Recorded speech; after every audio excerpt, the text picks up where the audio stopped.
जी रचना को पुनः पवित्र करते हैं सदगुरु भगवान के जय घोष के साथ। सदगुरु भगवान की, सदगुरु बाबा धीर सिंह महाराज की जय श्री मेहताब। जय श्री मेहताब। निवेदन समस्त साथ संगत के पावन चरणों में, विदुषी माताओं बहनों के पावन चरणों में कि दास कोई गुरु नहीं, वक्ता नहीं, विद्वान नहीं, ज्ञानी नहीं, आपके चरणों का सेवक मात्र बनना चाहता। आपकी कृपा के माध्यम से कुछ विचार आपकी ही शोभा में, किसी शब्द से आपके हृदय को चोट पहुंची या तकलीफ हो तो साथ संगत जी वो शब्द इस मूर्ख और अबोध की समझ करके छोड़ देना। अब कोई शब्द आपको प्रिय लगे तो वो शब्द हमारे परम पूज्य सदगुरु बाबा जी धीर सिंह के समझ करके स्वीकार कर लेना। सदगुरु भगवान की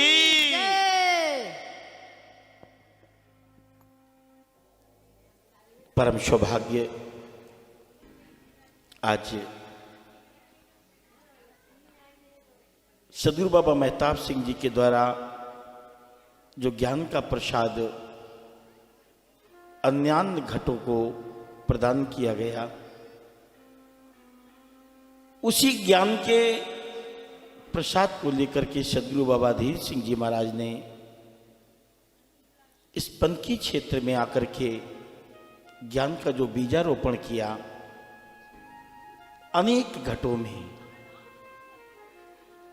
अनुकूल नमी देख करके, अनुकूल श्रद्धा देख करके, भाव देख करके, प्रबल जिज्ञासा देख करके, और जिन जिन घटों में एक ज्ञान उपजा,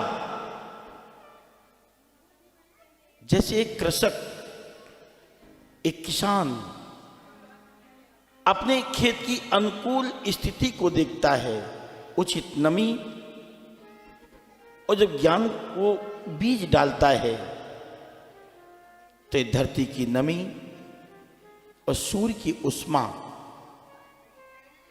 दोनों का मिला जुला सहयोग, दोनों का समन्वय इस बीज को फुलाता है, उसका अंकुरण होता है। शनय शनय पल्लवित होके, पुष्पित होके वो बीज अपने आप को नष्ट करके अनेक अपने जैसे बीज उत्पन्न कर देता है, उसका संवर्धन हो जाता है। ऐसे ही हमारे सदगुरु बाबा मेहताब सिंह जी के द्वारा जो ज्ञान का बीजारोपण किया गया अन्यान्य घटों में, उसी ज्ञान का बीज लेकर के सदगुरु बाबा धीर सिंह जी महाराज ने इस पंथी क्षेत्र में आकर के उसका बीजारोपण किया, और आज वो लहलहाती हुई फसल हमारे सन्मुख है। सच्चा सदगुरु का शिष्य कौन होता है? हम सभी बाबा जी से ज्ञान लिए, घट अलग अलग हो सकते हैं, क्योंकि जो ये आदि पुरुष है, समय समय पर ये अपने रूप बदलता रहता है। गुरबाणी कहती कि सतयुग तय मान्यो छल्यो बलि बामन भाइयो, त्रेता तय मान्यो राम रघुवंश कहायो, द्वापर कृष्ण मुरार कंस कीर्तारत कियो, उगर सैन को राज अभय भक्तन जगदियो, कलयुग परमाण गुरु नानक गुरु अंगद अमर कहायो, श्री गुरुराज अविचल अटल आदि पुरुष फरमायो। ये आदि पुरुष है। जब जब जैसी जैसी आवश्यकता पड़ी तब तब इसने वैसे वैसे रूप धारण किए और प्राणी मात्र का कल्याण किया। साथ संगत जी, ये सदगुरु बाबा धीर सिंह के ज्ञान का जो प्रभाव है, उसी के चलते आज इस संस्था का वार्षिकोत्सव प्रथम दिन हमारे अनेक प्रांतों से, अनेक जनपदों से यहाँ पर उपस्थित हैं गुरुमुख भाई बहने और आपस में विचारों का आदान प्रदान कर रहे हैं। अनेक जो मन में भ्रांतियां हैं तो संतों की वाणियों से मिट रही हैं। अगर कहीं पर कोई संशय है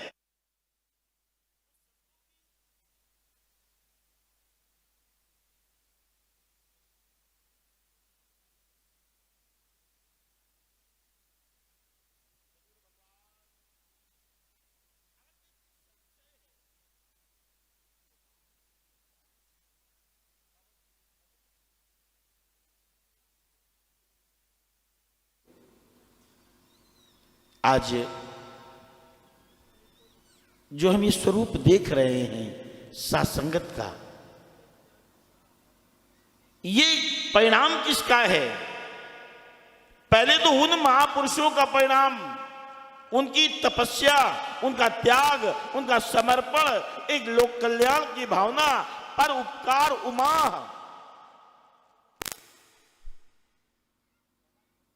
संतों के द्वारा अगर ये ज्ञान को पा करके केवल स्व के कल्याण की भावना होती तो शायद ये ज्ञान हम तक न पहुंचता। लेकिन कहते ब्रह्म ज्ञानी मन पर उपकार उमा, जो संतों के,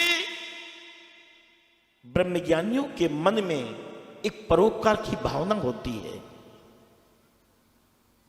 कबीर ने लिखा कि मन मगन हुआ तो को बोले, मन मगन हुआ तो को बोले। अरे हंसा पाया मान सरोवर, ताल तलैया को डोले, मन मगन हुआ तो को बोले। जब ये मन इसमें रमण करता है, निजता में, स्वयं में, इस पर ब्रह्म में, तो फिर कुछ और सुहाता नहीं है। लिखा है सूरदास जी ने कि मेरो मन अनंत कहाँ सुख पावे। ये वादक सारे के सारे गायब है। खैर बहुत देर से बजा रहे, बेचारे थके के होंगे। कि मेरो मन अनंत कहाँ सुख पावे, जैसे उड़ी जहाज को पंछी, जैसे उड़ी जहाज को पंछी, और फिर जहाज पर आवे, फिर जहाज पर आवे। मेरो मन अनंत कहाँ सुख पावे, मेरो मन अनंत कहाँ सुख पावे, मेरो मन अनंत कहाँ सुख पावे। जब सच्चा सुख मिलता है, जो वस्तुओं का सुख है, वस्तुओं से जनित सुख, जब वस्तु रहने वाली नहीं है तो उससे जनित सुख भी रहने वाला नहीं है। संबंधों का सुख, जो संबंधों से जनित सुख है, जब संबंध रहने वाले नहीं है तो उससे जनित सुख कहां रहेगा। लेकिन जो रहने वाला है और इससे जनित जो सुख है, जैसे ये एक रस है वैसे ही इसका रस भी एक रस है। तो जब मन मगन हुआ तो को बोले, हंसा पाया मान सरोवर, ताल तलैया को डोले, मन मगन हुआ तो को बोले। ये कबीर ने सोचा कि अगर ये तो मैंने लिख तो दिया, लेकिन अगर हमारे सदगुरु का मन मगन हुआ और न बोलते तो ये प्रसाद हमें कैसे मिलता, इस मस्ती का आनंद हम कैसे लेते। साध संगत जी, कहने का एकमात्र भाव कि सदगुरु बाबा बूटा सिंह जी के द्वारा जो सेवा की गई, जो सदगुरु बाबा मेहताब सिंह जी के द्वारा शरीर से सेवा की गई, वाणी से सेवा की गई, एक त्याग समर्पण किया गया, ऐसे सदगुरु बाबा धीर सिंह जी के द्वारा, सदगुरु बाबा फूलराज जी के द्वारा और अनेक संत, एक नहीं अनेक संत जो अपने शरीर से स्वयं को तपा करके इस ज्ञान के प्रसाद को जन जन तक पहुंचाने का, हम कितनी भी प्रशंसा करें, कितने भी गुणगान करें, हम ऋणी हैं इनके। आज ये संस्था का वार्षिकोत्सव चल रहा है। आप देखिए, छोटे बच्चे से लेकर वृद्ध तक सेवा में समर्पित है। और अगर देखा जाए तो प्रकृति का एक एक अवयव, ये जो प्रकृति है, ये तमाम इस निरंकार ने अपने रूप बनाए हैं, इस प्रकृति माया को साथ में लेकर के ते प्राणी मात्र की सेवा में समर्पित है। पर हम हैं कि अपने आप में व्यस्त हैं, सीमित है, दायरा हमारा संकीर्ण है, सोच हमारी संकीर्ण है। साध संगत जी, विदित होना चाहिए, भी परम पूज्य पंकज जी के द्वारा आपको बताया गया था कि आज हमारे संस्था के जो जब से गठन हुआ सेवा दल का, और उस सेवा दल का पूर्ण रूप से निर्वहन करते हुए इस ज्योति ज्योत में समा गए परम पूज्य भाई उदय प्रकाश जी, आप देख रहे हैं मंच पर जिनकी फोटो भी लगी है। इनकी सेवा के बारे में क्या कहा जाए। और दास जब वर्तमान को देखता है, अपने आप को देखता है, तो लगता है कि नहीं, ये बहुत सारी कमियां हैं। जो एक सदगुरु का शिष्य है, एक जो गुरु का गुरुमुख है, उसे कैसा होना चाहिए। एक बड़ी पुरानी घटना बाबा जी के द्वारा बताई गई, आपको बताएं कि जो इस सेवा से हमारे अंदर निरहंकारिता आती है, निरहंकारिता, देहाभिमान से थोड़ा ऊपर, गुणों अवस्थाओं से थोड़ा ऊपर। जैसे कोई साधक जब साधना करता है और ध्यान की उच्च कक्षाओं में प्रवेश करता है, ऐसे जो सेवादार है, जानते हो क्या करता है? वो केवल सेवा करके ही उच्च स्थिति को प्राप्त कर लेता है। आप सोचो, जैसे कोई तपस्वी पुरुष है, तप कर रहा है, साधना कर रहा है, योग कर रहा है, और उसने अर्जन किया है, राम नाम की कमाई करी है, पुण्यार्जन किया है, और वो अर्जित उसका पुण्य जो उसके पास संग्रह है, एक भक्त जाता है, एक श्रद्धालु जाता है, केवल चरणों में दंडवत करता है, और वो संत क्या करता है, बदले में उससे क्या देता था? अपनी तपस्या प्रदान करता है। और जो कमाई राम नाम की है, वो अपनी राम नाम की कमाई प्रदान करता है। सोचो, केवल एक बार झुकने मात्र से, एक बार केवल चरणों में गिर जाने मात्र से उसने कैसे कैसे अर्जित करी है। तप करके, योग करके, ध्यान करके, सुमिरन करके, सत्संग करके जो अर्जन किया है, आपके एक बार झुकने पर आपको प्रदान कर देता है। सेवा से भी हमें वही मिलता है, लेकिन थोड़ा कठिन है, मुश्किल तो है, पर नामुमकिन नहीं है। सेवा दल की सदस्यता स्वीकारने के समय अगर कहीं भी हमारे अंदर लेस मात्र भी देहाभिमान है, तो हम सेवा नहीं कर पाएंगे, क्योंकि हम आकलन करेंगे अपनी योग्यता का, सामने वाले की योग्यता का, हमने कितना समय दिया, हमने कितना दान किया, वो तौलेगा, आंकेगा। हमें यहां से मिला क्या, हमने दिया क्या? वो जोड़ता जाता है, इतना दिया, इतना दिया, इतना समय दिया, इतने दिन से दे रहे हैं, ये कर रहे हैं, कैसी कैसी मैंने टहल करी, कैसी किसी नीच सेवा करी है, हमें मिला क्या है? जो तुम्हारा है वो प्राकृत दृष्टि से सिद्ध हो रहा है, दिख रहा है, पर ये जो देता है ये दिखता नहीं है। और ये दिखता तो है, पर दिखने वाले वो चक्षु कुछ और होते हैं, वो नेत्र और होते हैं। जो ये देता है इसकी अमोलक दात है। अरे पहले विचार करो, जिसके लिए देवता तरस रहे हैं, पहले तो तुमको यही दे दिया। वो देवता जिनकी आप प्रतिमाएं बनाते हैं, मूर्ति बनाते हैं, आप जाकर के उसमें पत्र पुष्प इत्यादि समर्पित करके कुछ कामना करते हैं, वो देवता इस काया को पाना चाहते हैं और उनको मिलती नहीं, पर तुम्हें प्रदान कर दी। इसका तुम मूल चुका पाओगे? कुछ आकलन कर पाओगे इसका? इसकी कोई कीमत है? एक प्रसंग याद आ गया। अभी एक प्रसंग बाबा जी वाला घटना हुआ है, अभी तो आई नहीं रही है, अभी एक प्रसंग आ गया। एक बार बाबा नानक देव जी, दो शिष्य उनके साथ में सदैव रहते थे, बाला और मर्दाना। बाला रबाब बजाता था, सारंगी, और बाला रबाब बजाता।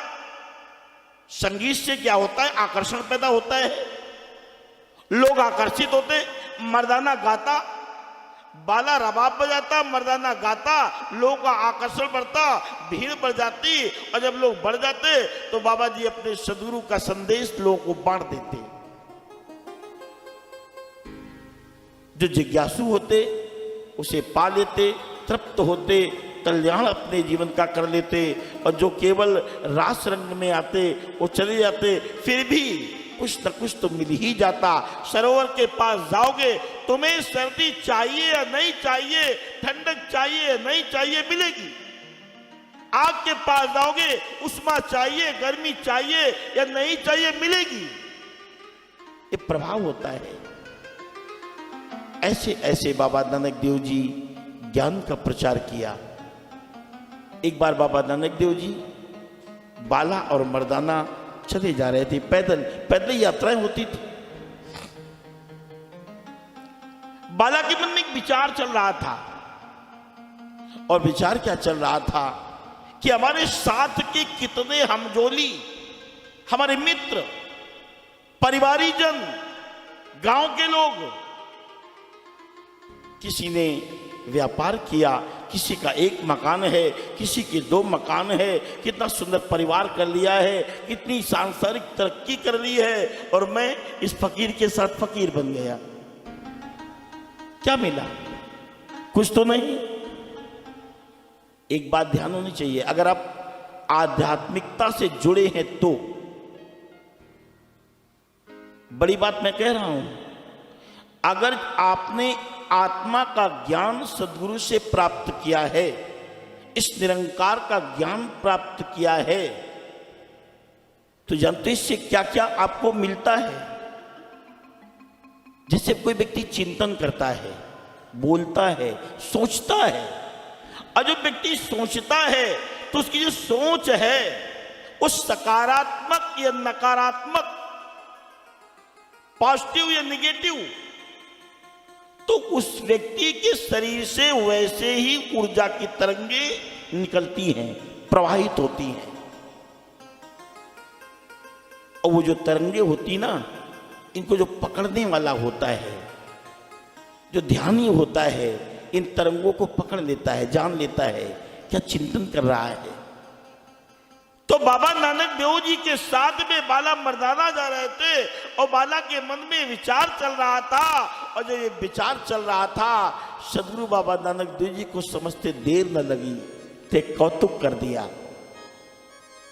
चलते चलते अपने पैर के अंगूठे से धरती को थोड़ा सा ऐसे रगड़ सी मारी, ये थोड़ी मिट्टी सी उखड़ गई, और एक बड़ा सा मिट्टी में लिपटा हुआ एक टुकड़ा। बाला से कहा, बेटा इसे उठा दे, क्या है? वो टुकड़े को उठाया बाला ने और उठाया करके अपने वस्त्रों से पोंछ करके साफ करके बाबा जी को ओर बढ़ाया। कहा, बाबा इसमें तो बड़ी चमक है। बोले, हाँ ये हीरा है। और देख, मैं यही ठहरता हूं, आगे एक नगर है, उन नगर में जाना, एक सालिस राय नाम का जौहरी रहता है, वो जौहरी की दुकान पर जाना, इस हीरे को सन्मुख रखना और बताना हमारे बारे में कि बाबा जी ने भेजा है और कहा है कि इसका मूल्यांकन कर दो, बेचना नहीं है, इसकी कीमत डलवा लेना। बाला समझा नहीं, वो तो आज्ञा पालन कर रहा था। उसको लिया एक वस्त्र में और जाकर के सालिस राय की दुकान पर गया, उन्हें प्रणाम किया, हीरे को रखा सन्मुख और कहा कि बाबा नानक देव जी ने भेजा है और कहा है इस हीरे का मूल्यांकन कर दो। उस जौहरी ने अपने गुल्लक को खोला, जितनी भी नगदी थी उसके पास में, स्वर्ण उसमें रजत मुद्राएं चलती थी, चांदी के सिक्के, वो सारी मुद्राएं जितनी थी निकाली, उस हीरे के सन्मुख रखी और साष्टांग दंडवत किया, लेट करके उस हीरे को दंडवत किया और कहा कि भाई मेरी नजरों में वो सामर्थ्य नहीं है, हमारी बुद्धि में वो विवेक नहीं है जो इस हीरे का मैं मूल्यांकन कर सकूं, इसकी कीमत डाल सकूं। तो काफी ये धन कैसा? अरे कहा, ये तो इसकी दर्शन भेंटा है, जो मैंने इसके दर्शन किए हैं सो भेंट चढ़ाई है। जाओ बाबा जी से बताना कि सालिस राय के नेत्रों में वो सामर्थ्य नहीं है, बुद्धि में विवेक नहीं है, इसका मूल्यांकन कर दे।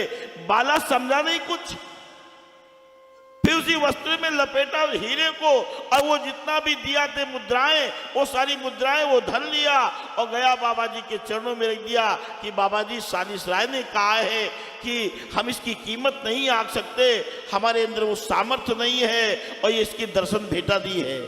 तो बाबा जी मुस्कुराए कि देख बेटा बाला,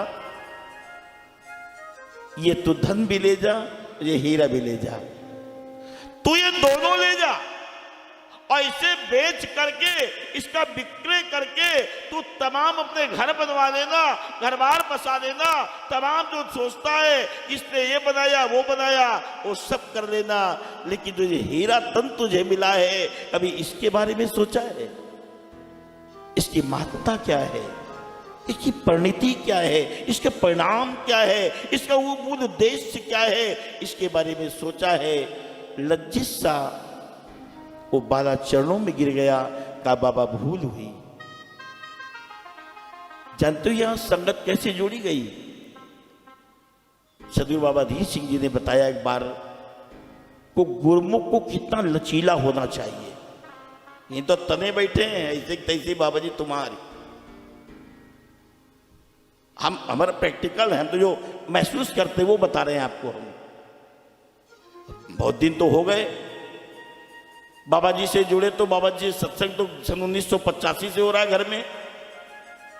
88 में बाबा जी के पास आए, प्रथम समागम हुआ और दीक्षा ली बाबा जी से सन 1992 में, और तब से बाबा जी के साथ 2002 तक, और उसके बाद से बाबा जी के जो दायित्व दिया गया उसका निर्वहन। एक बार सदगुरु बाबा मेहताब सिंह की संगत थी, पुराने महापुरुषों को मालूम होगा, हमारे इलाहाबाद वालों को मालूम हो, माता सरोज बैठी हैं, बहन मिथिलेश बैठी हैं, आप लोगों को ये बात मालूम होगी। एक बार सदगुरु बाबा मेहताब सिंह जी के यहाँ, बाबा जी उस समय अशोक नगर में रहते थे, संगत थी, और उस समय के महापुरुष रामचंद्र जी, गीता विचार में देखना बाबा जी ज्ञान दे रहे हैं और महापुरुष बैठे हुए रामचंद्र जी हैं, बाबा जोश सिंह जी महाराज, बाबा लक्ष्मण सिंह जी महाराज और समकालीन कुछ संत, और बाबा जी के द्वार पर बाबा जी एक और बैठे हैं, माता जी एक और बैठी हैं, बीच में एक थाल रखा है, माता जी के हाथ में गड़ुआ है और बाबा जी के कंधे पर एक तौलिया है। गुरुमुख आ रहे हैं, वो महापुरुष जो जिन्होंने ज्ञान का प्रचार इस भारतवर्ष में आकर के किया, ये ज्ञान आपको तक पहुंचाए, उनके लचीलेपन को देखो। एक एक महापुरुष आगे बढ़ता है संकुचित सा होकर के, ये कैसा कौतुक है। माता जी जल डालती हैं, बाबा जी चरण धोते हैं, अपने तौलिए से उसको पोंछते हैं, स्पर्श करते हैं और आगे बढ़ा देते, घर में प्रवेश दिलाते थे। जिस समय सदगुरु बाबा धीर सिंह का नंबर आया तो बाबा जी ने पैरों को खींच लिया कि नहीं बाबा जी, हमें नरक में नहीं जाना है, आप संत हैं, आप हमारे सदगुरु हैं, गुरुदेव हैं, ज्ञान दिया है, आपसे दीक्षा ली है, ये कैसा उल्टा व्यवहार कि आप स्वयं पद पखार रहे हैं।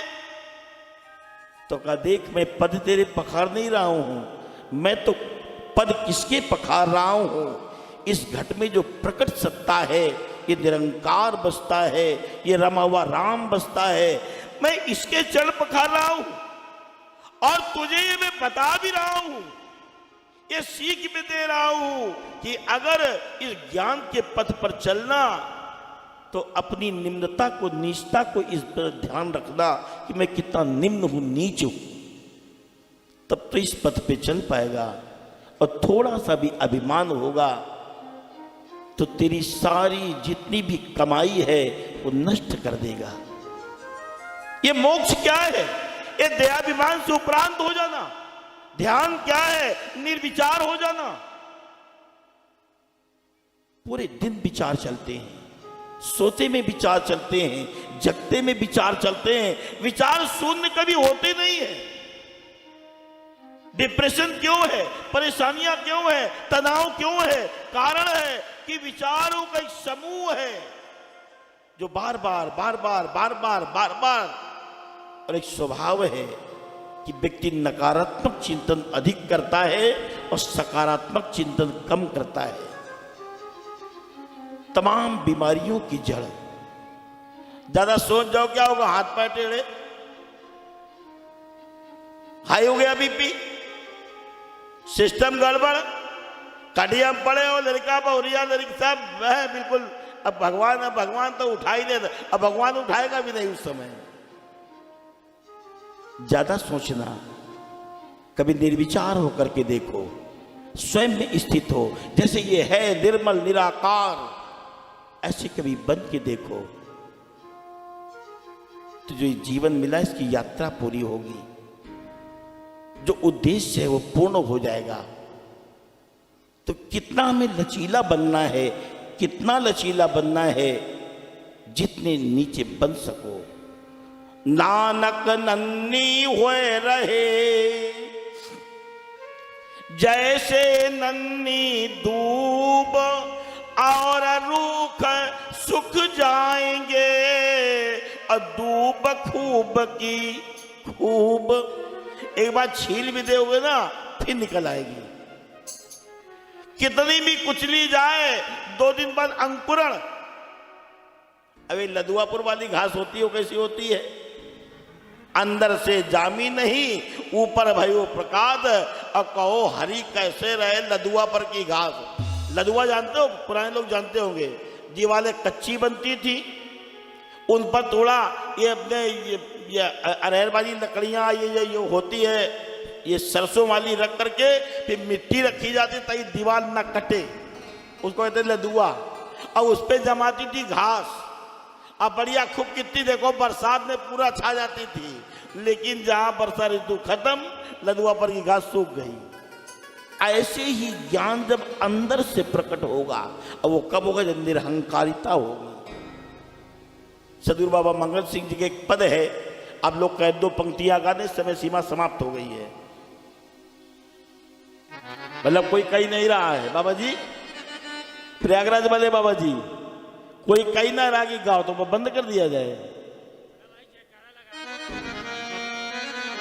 बाबा जी की 2 पंक्तियां हैं, अब संबंध ज्ञान की चीजें हैं कि निर्मल निष्काम प्रभु से प्रेम करो भैया, निर्मल निष्काम प्रभु से प्रेम करो भैया, कष्ट टरे पीर हरे, कष्ट टरे पीर हर, धीर के बंधैया, निर्मल निष्काम प्रभु से प्रेम करो भैया, निर्मल निष्काम प्रभु से प्रेम करो भैया।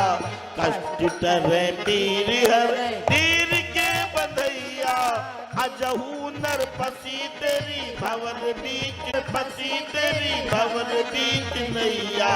भवनिधि से पार करे, भवनिधि से पार कर सतगुरु के भैया, निर्मल निष्काम प्रभु से प्रेम करो भैया। हाथ खोल के ताली बजा के ईमानदारी से, कोई पैसा नहीं लगता, लोग भागते हैं।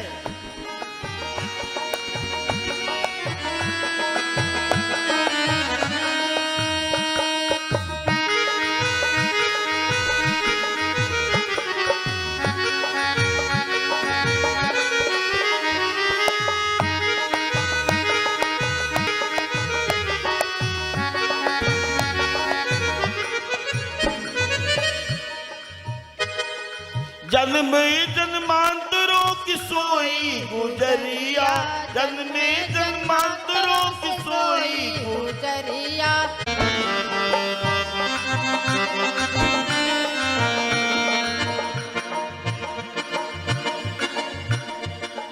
साजन बिना तू है कैसी सुहागन, साजन बिना तू है कैसी सुहागन, तन की सुहागन पर तू है अभागन, तन की सुहागन पर तू है अभागन। निशा ढली भोर भई जाग रे बटोहिया, निशा ढली भोर भई जाग रे बटोहिया।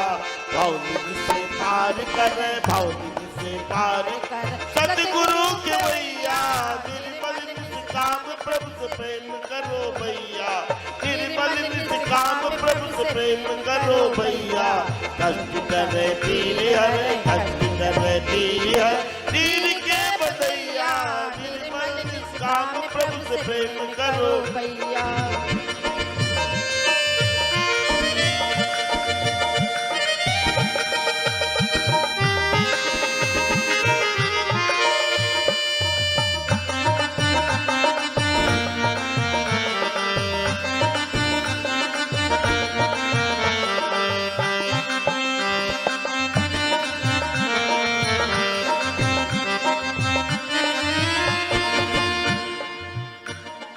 आने वाली हमीत काल की सवारी, आने वाली हमीत काल की सवारी, बुढ़ा जवान सबकी आएगी बारी, बुढ़ा जवान सबकी आएगी बारी। अंत समय रोएंगे बाप और मैया, अंत समय रोएंगे बाप और मैया।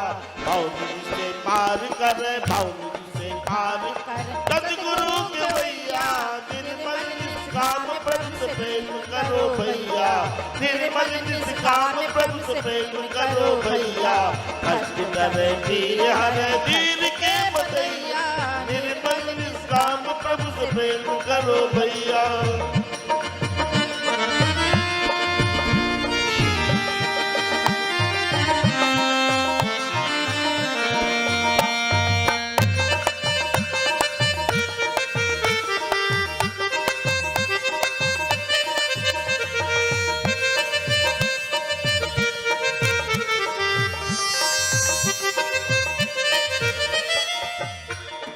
महताब प्रीतम है प्राणों से प्यारा, महताब प्रीतम है प्राणों से प्यारा। मंगल सिंह सच्चा गुरु का सहारा, मंगल सिंह सच्चा गुरु का सहारा।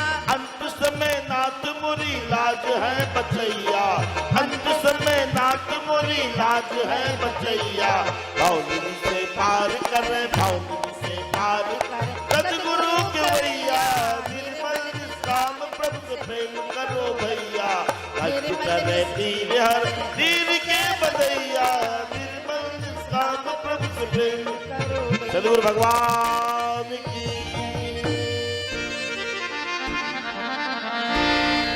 निर्मल निष्काम।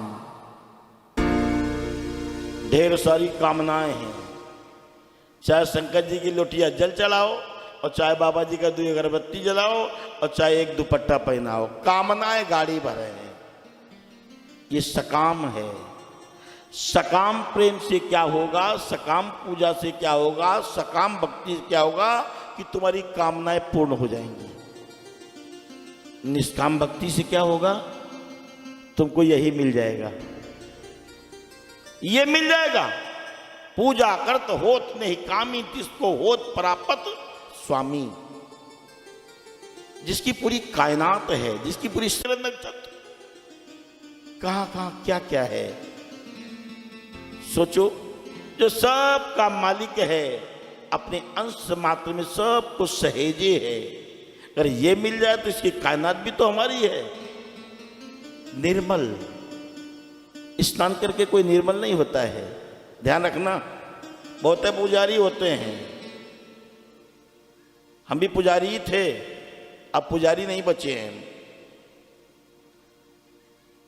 रामायण के दी मल की जाए मलाई के धोए, गंदगी से गंदगी के साफ होगी।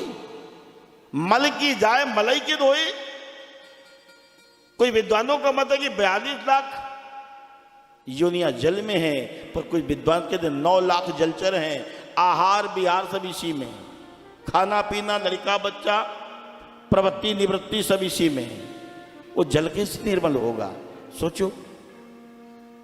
और अगर तुम ढूंढना चाहो कि निर्मल क्या है, किसी ने कबीर से पूछा कि बाबा बताओ निर्मल क्या है, तो कबीर कहते कि मैला ब्रह्मा मैला इंद्र, रवि मैला मैला है चंद्र, मैला मलता ये संसार, और एक हरि निर्मल जका अंत न पार।